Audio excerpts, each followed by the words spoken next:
Yeah, what's going on, man? It is your boy, baby, JoeNoJoseph, and I'm back at it again with another one, all right? Today, man, we got a special one, baby, okay? The fellas mysteries are back at it again, man. We got the unsolved Australian Outback case of Peter Falconio. Hey, listen, I'm super hyped to get into this video, man. If you guys know me by now, and you guys have been here decently after the Simon Sundays, okay, then you already know that your boy loves some of these fellas mysteries, okay? Chip and fucking Freezy be going crazy, all right? Let's go ahead and hop into this video, man. Make sure if you guys haven't already subscribed to the channel, you go ahead and get on that, all right? Also, I'm live every day here on Twitch. Come peep me. Come peep. Twitch.tv/JoeNoJoseph. Let's get into it. So, oh shit, you're not gonna believe it, man. Tropics.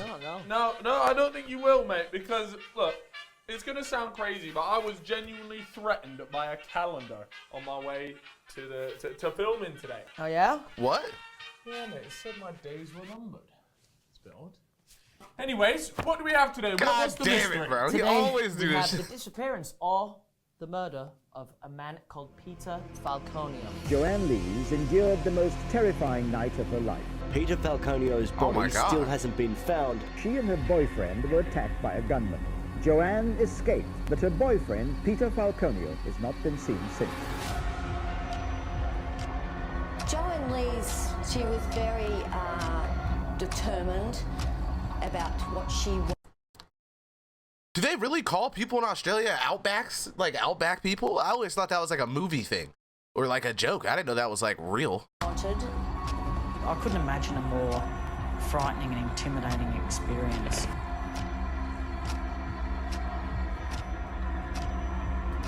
Nagging questions persist. Among them, did Bradley John Murdoch get a fair trial? I thought it was a stereotype too.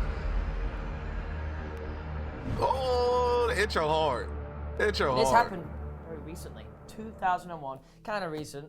Nah, bro, I got some terrible news for you. Everyone here is thinking, oh, it's in the 2000s, it's recent. Bro, that was 20 years ago. Stop reminding. That's depressing. Well, that's just ruined my holiday, and I'm not even on it. What? Let me bust it wide open. Thanks for that, This Chip. one happened. He said he was about to bust it wide open, chat? Yo, Freezy, listen, bro. I'm over here trying to learn, okay? I'm trying to get my mystery on, all right? My Sherlock Holmes. And my guy Freezy's over here talking about throwing that Lord ass. have mercy, I'm about On the to 14th bust. of July, 2001. I just clocked. Yeah? That's a day after my birthday. Wow. How old would you turn It's then? in Australia, so technically, it probably happened. On your birthday. So I was out there, you know, probably at Celebrating. Toby Carvery, you know, Yeah. in a playpen. Donnie was, Playpen. Yeah. Mate, I'm pretty sure Playpen? you were 8 here. Were you still in a playpen at 8? yeah, you know, in the you know, the bit with the slides and stuff. Okay, like that bit that you're not quite in the ball pits where like like the kid Rugrats kids one. are, but you're in like the more mature bit with the slides. I've The le- I've le- adrenaline rush. I've leveled up. Okay. Anyway, imagine Niggas had, hey, British people got slides in their playpen, chat? What the hell? Hey, hold up, bro. Hold up. we're in the Northern Territory of Australia. Have you ever been to Australia? Too many spiders. There Australia. are hella spiders in there and snakes, especially when you're out in the outback. And this is all about a disappearance of one man, Peter Falconio. And now, look, okay, we're gonna be 100% honest with you. You know, this case is solved, but we're not quite convinced it's solved. We have way. got a lot of questions about this, and we're gonna run you through it. Oh, let's all the way figure it the from fuck top out, baby. to You the know this is what we bottom. do. And then you guys can let us know in the comments whether you agree with us or not. Oh, Let me let's give you go. a couple details. I like just it to like start this. the whole thing off. So we've got Peter Falconio. He is a British tourist. He's 28 at the time. Fuck he doing in disappears Australia? in a remote part of Australia near a place called Barrow Creek. Okay, he was traveling with his girlfriend, Joanne Lees. Now, at this moment, he is presumed dead. That's like that Joshua Tree place. Why do people always go out to these like barren areas like to do nothing? Like, nigga, go home. Like, go home. Like, what the fuck? Right. Okay, everyone thinks he's dead. So they found his body. Most people, anyway. No, they haven't. So there's no body. But that's what we're here for. Ah, we're gonna find this body, or maybe Probably not. no. Yeah, But- we are in the UK, but you know, we're gonna solve this case. Joanne the girlfriend, Yes. and Peter, they were actually traveling a bit of Southeast Asia. You know, they were doing Cambodia, Thailand. A lot of people from the UK, they like to make that trip as well. I've been over there. I've seen those You've been lands. everywhere. I have. Lovely place to go. But unfortunately, it all ended in the outback of Australia. Now, we're going to run you through a little timeline of what exactly went down. July 14th, 2001. They're driving north from a place called Alice Springs. They then decide to stop off, you know, get a bit of fuel, and share a joint of No, cannabis. tell me these lot were not indulging in the devil's lettuce. Say it ain't so. Yo, the clown thing was wild, bro. It still blows my mind that people actually like went there and tried to like find out info about the clowns, and like when they were out there murdering people. Like it blew my mind. Like people are crazy, bro. They're always down to go put themselves in harm's way. You know what I mean? Oh shit. It's so. Anyway, after that, Peter then takes over the driving. An hour and a half later, Yep. it's 7:30 p.m. Okay. Right? And what happens is Alright. they're driving on a highway called Stewart's Highway. So to all the Stewarts out there, you have your own highway, right? It's called the Stewart's Highway. And what happens is another car comes up alongside them, Yeah. right? And signals to them. They're in their like camper van. It's like an orange van. It's quite a nice looking van, if I must say so myself. Anyways, pulls up to them and says, starts signaling to them that there's something wrong with their exhaust. Okay. Right? You got something wrong. What? So they pull over, right? Peter jumps out. Peter thinks, right, let me go see what's happening with this exhaust. Obviously, the car that signaled over it as well, he pulled over just to see, you know, maybe they wanted to help out, whatever it might be. So Peter jumps out and goes round to the back of the car, and he needs to see if there's anything wrong. So he tells Joanne, yo, quickly rev the engine. Let me see if there is anything wrong with this, right? And as that happens, lock the door. right, a large bang sound goes off. Okay. Not looking good. I'll be honest, Chip, it doesn't get any better. What happens is then the guy that pulled them over and that sort of signaled to them knocks on the window with a silver pistol, right? And at that point, Peter was never seen again. Joanne then gets kidnapped. She gets tied up in, you know, those cable ties, those black cable ties, and she gets chucked into the back of a ute. That's another word for. So what? This sounds like a van pickup style thing. We'll have a picture for you guys, so you guys will be able to Oh, see. sheesh. And This sounds like as- it sounds like some type of case dealing with what is it called when they like what is it called? What is it called, bro? Help me out. Trafficking or whatever. Because why'd they kill him? They killed him quick and then tied her up. You know what I mean? So now it's just getting weird.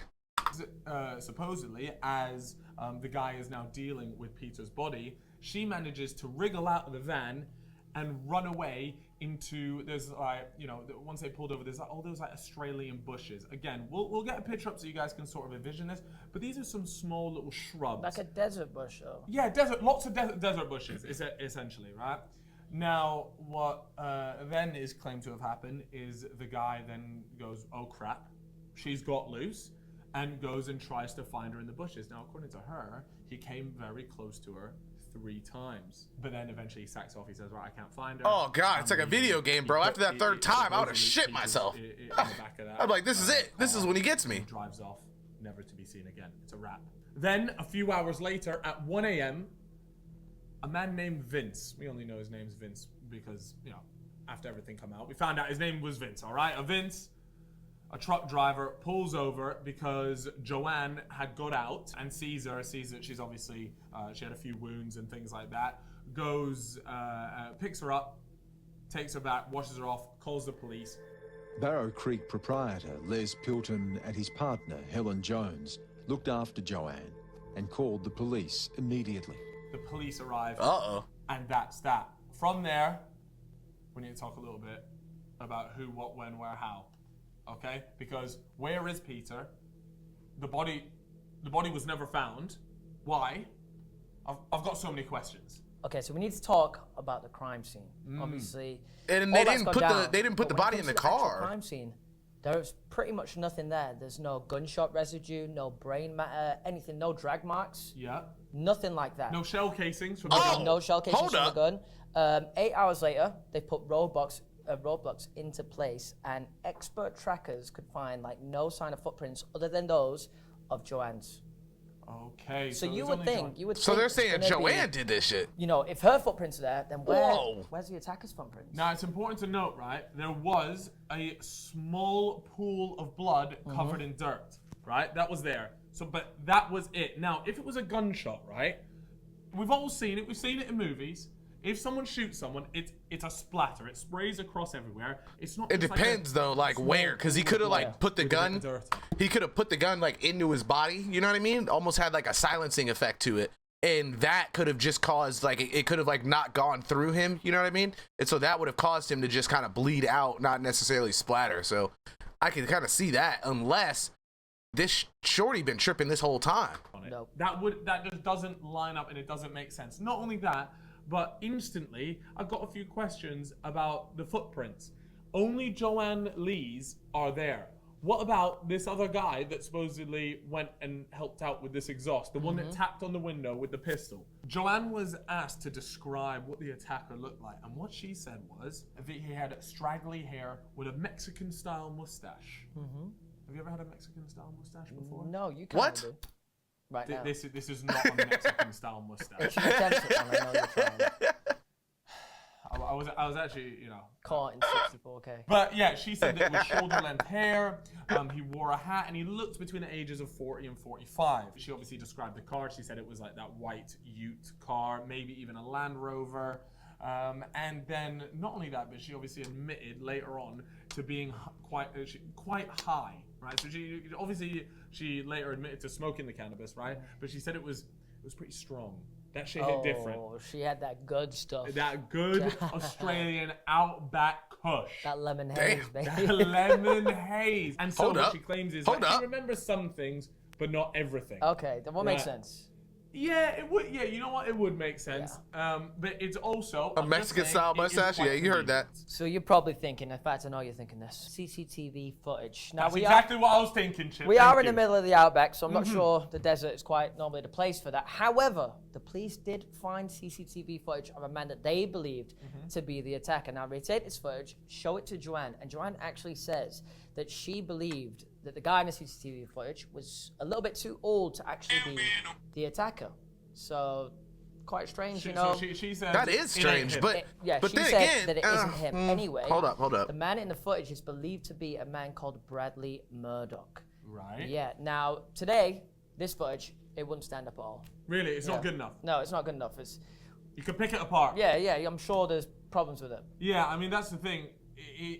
Nowadays, it wouldn't last in court. The defense, whoever it is, would literally pick it apart. So it's interesting. You know, technology's come a long way, my and friend. she said herself that he looked too old. Enter Greg Dick. What a name. What an unfortunate name, some would say. Yeah, right. piss Paul. Oh, you didn't get it, Greg. Dick. I hate these niggas. Joanne had I hate always these stated that they drove past the Ilarion Roadhouse, okay? But Greg Dick and two of his staff members claimed otherwise. They claimed that she had actually come in. She came into the place, right? And she got herself a toasty. Ooh. What toasty do you usually get? Ham and cheese. Bro, when you get a toasty, it should always be ham and cheese. There should be no other answer. Thank you there. for respecting my answer. I was about to say, what'd she This is a get? well-respected member of the community, Greg Dick. Okay, he's worked there for 42 years. Oh, okay, Wow. okay. I like that. And he said it's very easy to pick out the tourists from the local community. He even said that Joanne was even looking at the maps, planning out the rest of their trip, that sort of stuff. Classic touristy type business, right? But what's interesting is someone had come in later, a little bit just after Joanne. So Joanne was there. A geezer walks in, right? And he had a dog with him, and he got himself a bite. In fact, it's rumored that he went for a pie, right? What, the dog went for the pie? No. Oh, The dog that walked in went for the pie. All right. I don't think the dog looked at the menu and said, "I'll take the pie." Oh, hey, hold up, bro. That dog go Right, crazy. you weren't there. It's no, you're absolutely right. I wasn't there, and we're all going. Crispy off of what bacon. Greg Dick says here, right? And now he said that Joanne actually goes to speak to this man, and they spoke as if they had known each other. Oh, Okay, so shit. the guy said he was off to the police waterhole. Now, So Joanne's a fucking murderer, dog. But put it this way, that guy in that roadhouse said he was off there. Okay, so him and Joanne, they were chatting. Now, what's interesting is that Greg Dick was asked to look at a photo lineup of people and asked to identify who that man was. Right? And in that photo lineup was Bradley Murdoch. Now, Greg Dick said that wasn't the guy that she was speaking to. It was someone entirely different. So not only that, right? Not only does now we're starting to think, okay, maybe she was just talking to someone random. But Joanne denies the entire thing happening. She said she just drove past it, right? She said she never spoke to a guy in there. She said she didn't even go there and get a toasty. Would Greg Dick lie? No, ain't nobody named Greg Dick going cap. You know what I'm saying? That's a serious ass name, all right? She lying. That's all we know right now. She is a capper, and we're gonna find out, bro. We're gonna find out, especially with the fellas on the case. Why? We're gonna find the fuck out. We're gonna find out today, Chad. I mean, I think that, today. That rhymes. Maybe it was Greg Dick. I think he's a very old, fragile man. I don't think he would do that. Now you're probably wondering at this point, who is Bradley Murdoch? Tell me more, Chip. Let me I'm give you some desperate to details. know. Is this guy the Donny? Well, anyway, he's an Australian man. Okay. He had quite the, tough upbringing. He left school early. He was actually really involved in drug smuggling. He was in a biker gang at 15 years old, and he had a lot of white supremacist tendencies, and also a biker gang. So you kind of get the picture He's not painted here. coming off I was great. barely And there was riding without actually my another hands little on the fact. handlebars This guy, when I was that young. Was actually already been to jail or prison. That's for crazy. 15 months, and that was for shooting or drunkenly shooting at an indigenous Australian rules football match. So this guy isn't clean by any means. Like we said, into drug smuggling, cannabis, that is, right? Not only that, Can't really be too mad about he has a previous getting that history of ganja some over, you know what I'm saying? Crazy shit, Yeah. if I'm perfectly honest I mean, with you. you join a biker gang at 15. It's not looking. It's not looking good. great. No. One of the biggest reasons why Bradley Murdoch is the main suspect in this case all comes down to the DNA, right? Now, there's a lot of talk about the DNA. Also, the fact that it was done, 20 years ago. Not Big only that, Daz. but some of the methods that was used would not stand anymore in court. And even back then, some of the methods and DNA that was used in court actually wouldn't have even stood back then in some jurisdictions in Australia. Unfortunately for him, he was the only bit of DNA that they could tag it to. Ooh. So it doesn't look great, and it's safe to say that when it comes to DNA and you're in court during trial, things like that, juries tend to have this sort of preconception that if there's DNA at a crime scene, it's almost like, yeah, they did it. Yeah. Do you know what I mean? They tie it. It doesn't matter, like, if they actually can find. And we're gonna go a little bit more into the DNA of this and some of the research. Chip, stop staring into my soul, dog. To be perfectly honest with you, it's not all that convincing. So there was two big problems with the DNA testing. Now, the DNA from Dr. Thatcher was found to contaminate the manacles. So the manacles I'd never heard of manacles before, but That's essentially it's the black cable ties. Yes, and that were used. Yeah, and once it had been recognised that they've been contaminated, you cannot use that later on. I've never heard that before. It's a wrap. Yes, okay? it's useless. Also, but they did actually use those. Yes, and that's one of the major problems. Yeah. Another big problem: senior policewoman, she took the manacles into a room with Murdoch when he was in prison, which sounds absolutely crazy for a start, right? Why would you take a bit of evidence, an exhibit from the crime scene, and take it into the room? She said that she planned to show the manacles to Murdoch, which I'm not really sure about why, but she didn't even end up showing them. The DNA testing on the van and the manacles was something known as low copy number method, which was actually really controversial. And the reason for that is because it would get false positives on a sample may contaminate it substantially enough to render the final profile unusable. So it's not very reliable. Yeah, and it's the way it works is she's obviously had a tiny bit of DNA on her, right? And they've just amplified it 10 times, 20 times, amplified it loads to the point where, like you said, even just a little breath on it or whatever will just completely change the entire final profile. And that's why so many places don't allow that particular method of DNA testing, but in this particular case, they allowed it. So Make of that what you will. Hold tight, Channel 4. This means that they had no went above info. and beyond. Usually whenever cops go like that deep to use stuff that's like not necessarily considered like the best option is always when they have nothing. Like they literally have nothing and they just need something to capture the people on. You know what I mean? Beyond, right? They actually reenacted what happened on that night. And again, they wanted to focus on the DNA. So what they did was they recreated the whole thing. And those, in the actual case, there was only a little bit of DNA found on Joanna of Bradley Murdoch's. But what they did was they recreated the whole thing. And at the end of it, a last resort, yeah, like a last ditch effort to try their hardest to basically pin something on someone, even when they literally have like no actual evidence, like they know that what they have is not substantial enough, but it's all they have, what they found was that the DNA, if someone actually had done what Joanna claims to have happened, the DNA would have been all over the person. Not just a little bit, a tiny bit here or a little bit there. Like, that could have literally been passed on anyway. Like, I touched the desk, you come in, you touch the desk later. Okay, well, you could have had. Do you know? We're figuring it out. Yep. So now we know the thought's been fucking lying, chat. Cable tied her, all that stuff. The DNA would have been all over her. Starting to sound like it never happened. Well, look, Chip, I don't like how you're jumping to conclusions. Let's continue on. Now, Joanne and Peter actually visited a place called the Red Rooster about 1:30 p.m. Murdoch had also visited this place. He went to buy some chicken nuggets. Thanks, Daz. Fucking hell, that dog gets treated better than I do. As you do. Anyway, even if Murdoch had like a minuscule cut or injury, and maybe he placed his hand down or sat down in a chair, that DNA could have rubbed onto Joanne, and that could explain why she had a little bit of his DNA on her shoulder blade. So in 2007, there was an appeal.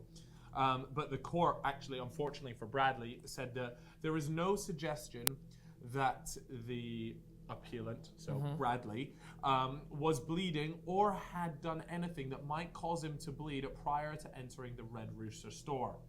Now, they don't know. It could have been a paper cut. It could be absolutely anything. But look, that's what they had decided. He could have been a nail biter, No way to argue with them. No one. Let's talk about another possible theory, okay? Could Falconio have ran away? That's what Dodgy Pete reckons could have happened.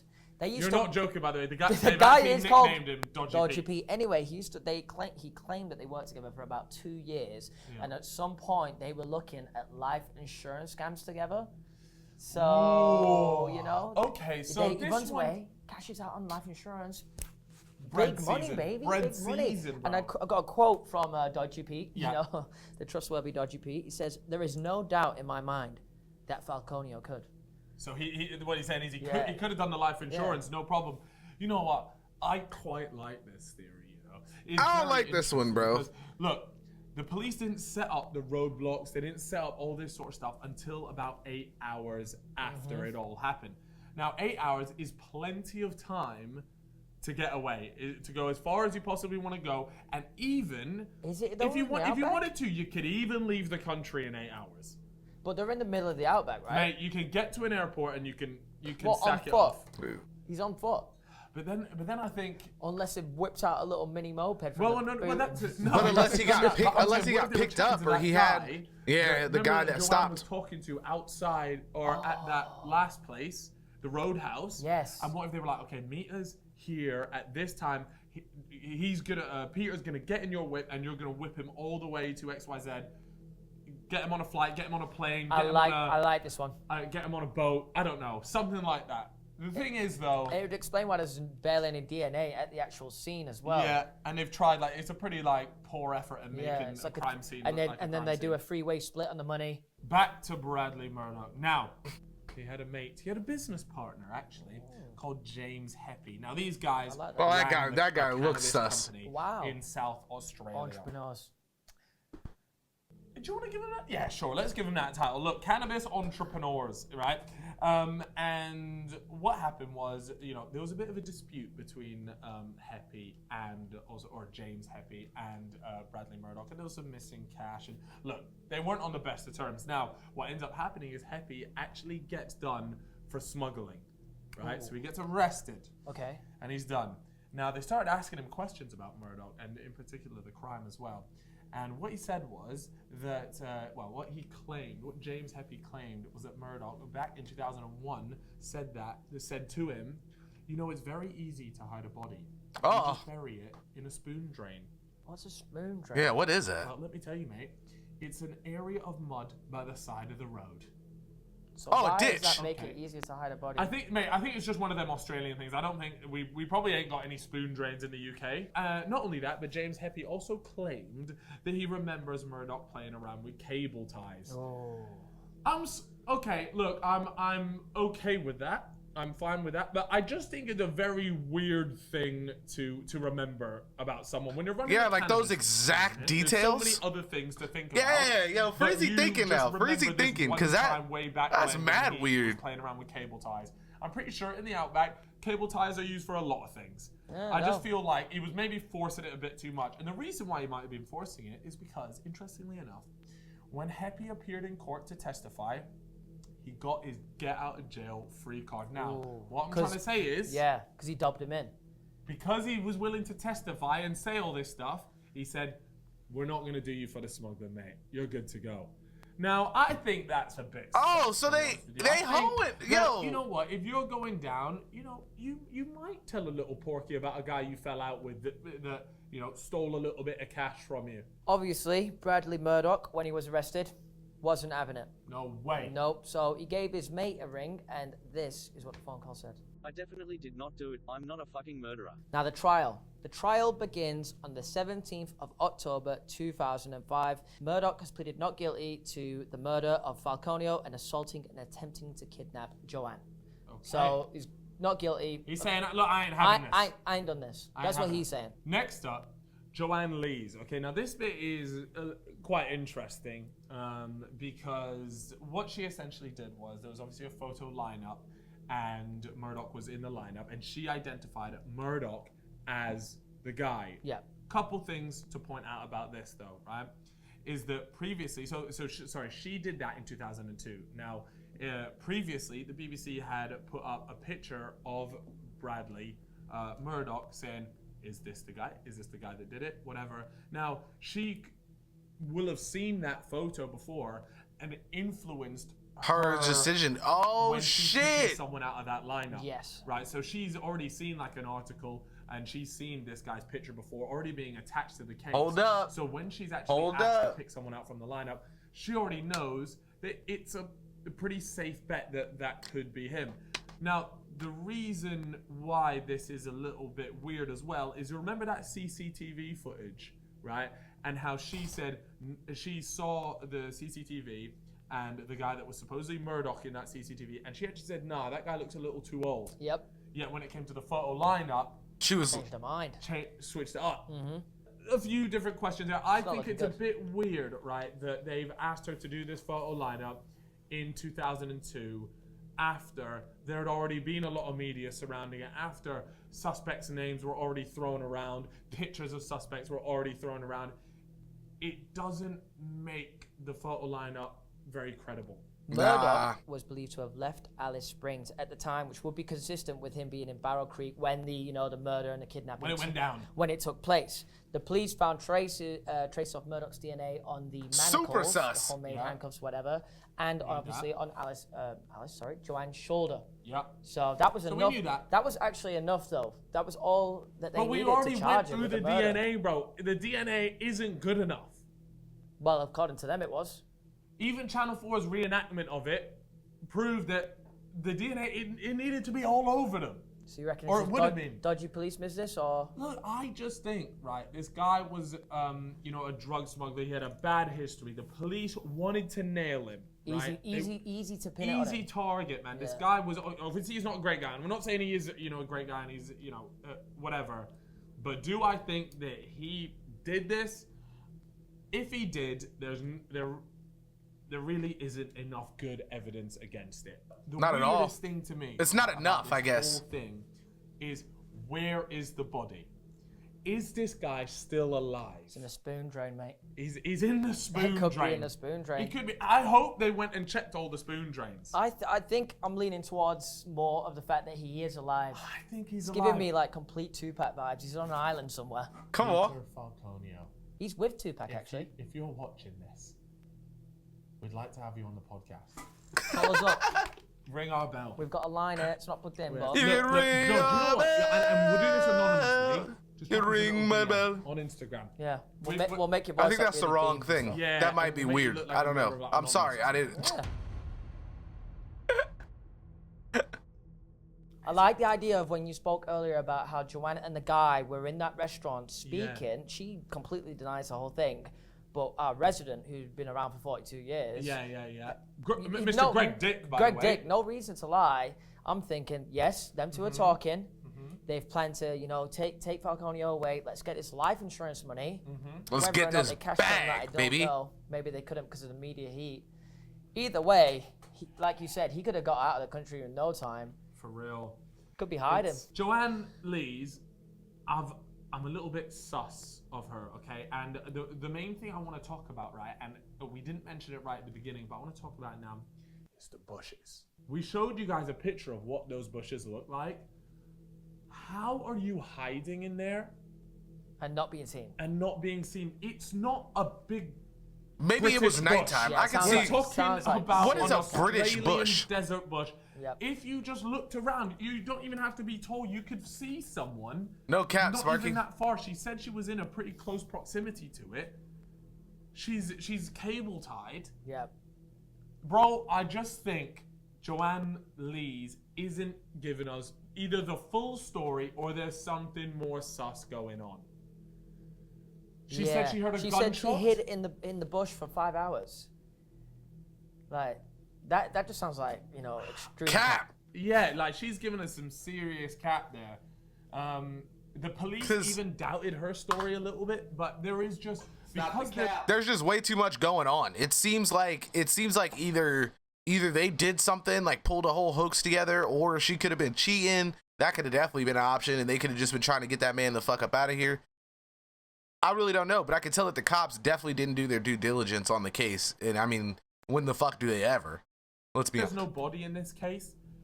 It's just so difficult to really come to any It's all conclusion. up in the air, really. It really is. Unfortunately for Bradley Murdoch, on the 13th of December 2005, he was found guilty by a jury in a unanimous verdict and was sentenced to life imprisonment for 28 years with no parole. And when he gets out, he'll be 74 years. God damn. Boy, Blonde. that is not what he was hoping for. No. That is not what he was hoping for. Channel 4, That boy got the included in super their lockdown. documentary about this, said that knowing what we know today, my very firm view is that Bradley John Murdoch would have been found not guilty. Okay, so with the evidence that they had back then, they were like, yep, that's it, he's guilty, even though it's barely anything. Yeah, now Today, they don't it doesn't back run. up. It doesn't Yeah, run. yeah, yeah. We've got Phil Cook, truck driver. I don't know if it worked like that. I don't think he did it because he's not stupid. You've got a big load of drugs on you. You don't go mucking around on the highway, shooting people and kidnapping women. It just doesn't fit. It is like out there in the broad, not quite broad daylight, but you know what I mean. Like it's not hidden, it's not secretive. Yeah. Anyone could have really been coming past when this was happening. Dodgier things have happened still. Like Yes. you can't just rule it out because he's not stupid. Could be an idiot. Yeah, Gary that's true. Edmond, a law professor. Hey, glad you got this that book back, is Shorty. Actually, a bit more on the other side. He reckons that actually there's quite a strong case against Murdoch. It's one thing to have his DNA on a shirt, but then what are the chances the person who's matched that DNA has a gun, has a dog, has a similar car, and is similar to the person in the truck stop video? Ooh, I mean, he's got a point to be fair. He does, but what's interesting is that, look, you know, the dog thing, I feel like in Australia, loads of people got dogs. Those cars out there are very common, right? And yes, the DNA, but we've already spoken a little bit about the DNA. We're not gonna go into it. And yeah, the fact that he's got a gun, fair enough. So He's a drug smuggler. He's probably going to have a gun, right? yeah. We've got Professor Barry Butcher? You've just botched his last name. Well, See what I did there? Come on, Anyway, baby. he is a blood specialist, and here's his quote. I do not believe that Bradley Murdoch should have been convicted. In my experience, juries do not really understand DNA evidence, and if DNA is led, the jury simply equate the presence of DNA with guilt. We mentioned that We earlier did say as that well. earlier. Right, let's talk a little bit about Robert Brown. Okay. Hey, Now, yo, this Looney. bloke said, I don't think anybody God killed him. damn. Well, Where's my guy's throat? Oh shit! His shit go. Hey, hold I know up, for bro. a fact he's He still did alive, it. unless something happened to him after He did it, chat. walked out the shop. But yeah, he's still alive and kicking somewhere. You're probably wondering, who the hell is Robert Brown? Now, Robert Brown claims, right? So after everything had happened, he'd obviously seen on the news a picture of Peter Falconio, right? And he claims a couple days after the supposed murder that Peter Falconio had actually come into his shop and left. And that's why he says, right? So he had pointed, I think, to his wife. He called his wife over and said, that's the geezer from the news, right? Ooh. But he claims that he had seen him, and that's why he is convinced he's still alive. To wrap this all up, it's important that we say that Joanne has profited quite a bit from this situation. She actually accepted £50,000 just for an interview. Yo, someone offered me 50 G's for an That is interview. a lot of money. She actually said that the interview was to raise awareness, but you know, whether you believe that, it's a different story. She also came out with a book called No Turning Back. And God, only God knows how much she profited off of her book. But What the fuck? Hey, they chilling. That's probably what's going on. I wonder if they were actually working on everything together and he really did do like some sneak away type shit, like fake your own death, like he was probably in some trouble or something.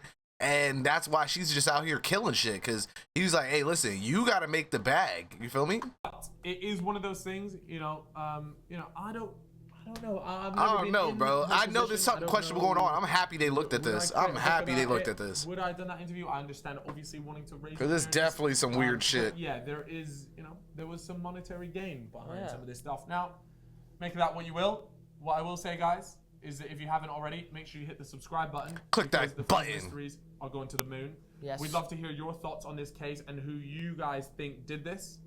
And what was the other thing we got to tell him to do again, Chip? Press the notification bell. That's right. He got it. He got it. Anyway, guys, thank you so much for watching, and we'll see you next Monday. I love these niggas, man.